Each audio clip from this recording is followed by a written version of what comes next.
안녕하세요. 사랑부동산 이정희 대표입니다. 오늘은 2021년 6월 1일부터 가세가 강화가 되는데 그 강화되는 가세 표준 구간 중에서 하나 더 변화된 게 뭐냐면 지난번 동영상에서 밝혔던 구간이 있어요. 소득세 가세 표준 구간 비율에 대해서 참고하시고 여기서 하나 바뀌는 것은 가세 표준이 10억 이상일 경우는 45% 되는 거.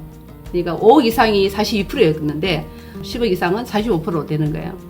그럼 예를 들면 10억 이상 다주택을 두 개로 가지고 있었다. 그러면 45%잖아요.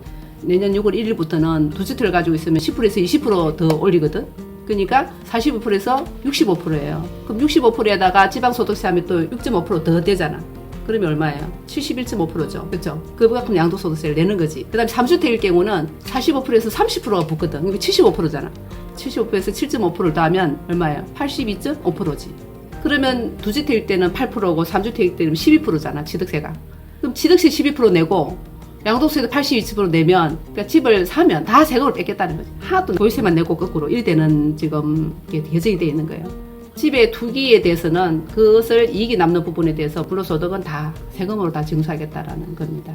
이게 지금 강화된 양도소득세예요. 그 구간에 대해서 2년 미만 보유주택에 대해서도 단기 양도는 투기로 보는 거지. 이것에 대해서도 지금 양도소득세를 인상했는데 이미 2년 미만 보유주택 중에 조합원 입주권, 분양권 이런 것도 포함되어 있거든요. 그래서 1년 미만일 경우는 전에는 40%였어요. 그것을 70%까지 개정이 됐거든. 그리고 1년에서 2년 보유한 것은 기본 세율이었는데 이것이 또 60%로 됐어요. 예를 들면 1년 미만일 경우는 주택 외 부동산에 대해서는 50%였고 주택이나 입주권에 대해서는 40%였어요. 그리고 분양권에 대해서는 50%였거든. 근데 개정이 된 것은 분양권이 1년 미만은 주택도 마찬가지야. 70%. 1년 미만은 무조건 70%고 2년 미만일 경우는 주택이나 입주권은 60%. 그 다음에 2년 이상 되면 주택하고 입주권은 기본 세율인데 분양권은 지역 불문하고 다 60%야. 그래서 단기 양도의 투기에 대해서는 강력하게 잡겠다. 세금을 다 가져가겠다라는 거고 양도소득세법상 주택수에 분양금도 포함하는 게 너무 중요해요.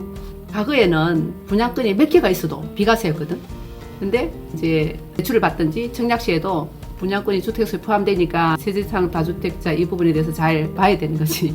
분양권에 대해서는 내년 1월 1일부터 적용 시기예요. 이번에 제가 하나 어떤 일이 있었냐면 삼성아파트 방배동 매매 나왔었잖아요.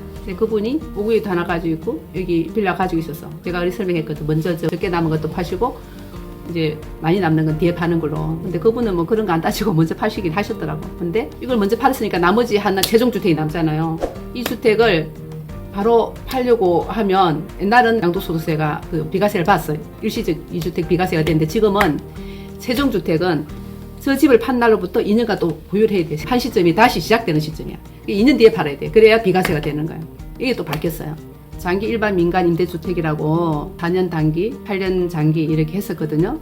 그렇게 임대주택을 등록하면 세제상 혜택을 주겠다 하는 거지. 그러면 내가 집에 거주하는 주택이 하나 있고 민간 임대주택을 등록을 하면 내가 살고 있는 집은 비과세 혜택을 받고 임대주택에 대해서는 중과세를 안 하겠다라는 거거든. 그걸 빌빌해서 민간 임대주택으로 막 이렇게 사가지고 이제 지금 공급이 부족하니까 그걸 해지시키는 거 아니에요. 자지 말소를 해라. 내가 4년 중에서 2년 이상만 했으면 자지 말소해도 그냥 그 혜택을 주겠다 이런 거거든. 그럼 4년 되면 자동으로 또 말소도 해버리고 일단 아파트는 장기 일반 민간 임대주택을 없애버렸어요. 4년이고 8년이고 없어 아파트는. 그 대신에 자진으로 했을 경우 그 다음에 이제 장기 일반 임대주택 등에 대한 특례 적용 기간을 2년을 단축한 거는 뭐냐면 8년짜리 있잖아요. 2022년 12월 30일까지 장기 일반 민간 임대주택을 등록하고 일정 요건을 갖춘 사람은 장기 보유 특별 공제율을 50% 적용해 주기로 했거든. 그리고 10년 이상일 경우는 70% 이렇게 하기로 되어 있었는데 그 기간을 단축해 가지고 2020년 12월 31일까지만 등록한 경우만 포함해 주겠다는 거야. 그러면 장기 보유 특별 공제율 70% 해주는 게 없어지는 거야. 20년으로 끝나버리니까 8년을 채울 수가 없잖아요. 그래서 뭐 중과세 배제해주고 장기 특별 공제 해주겠다라는 것이 사실은 거의 50%로 끝나버려요. 70%, 100%가 없어지는 거야. 그래서 결론적으로 어쨌든 정부는 자동 말소를 시행하고 있기 때문에 아파트 8년짜리가 없어졌고 또 10년 해야 70% 되는 것조차도 이미 2년 특례 적용 기간을 낮췄기 때문에 이것조차도 안 되잖아요. 그래서 이거에 대한 것에 대한 거는 발표에서 빠졌대요. 하여튼 명확한 거를 말하지 않고 있으니까 어쨌든 장기 보유 특별 공제는 50% 정도밖에 받지 못하는 거로 알고 계시면 될 것 같아요. 영상 봐주셔서 감사합니다. 안녕.